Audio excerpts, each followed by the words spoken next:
భారత సైన్యంలోని త్రిశక్తి కార్ప్ సిక్కింలో 72 గంటల్లోనే 70 అడుగుల పొడవైన వంతెన నిర్మించింది.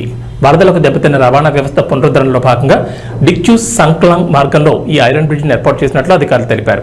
స్థానిక అధికారులు బీఆర్ఓ సహకారంతో ఇంత వేగంగా పనులు పూర్తి చేశామన్నారు. కాగా ఇటీవల సిక్కింలో కురిసిన భారీ వర్షాలతో అనేక చోట్ల రోడ్ కనెక్టివిటీ దెబ్బతింది.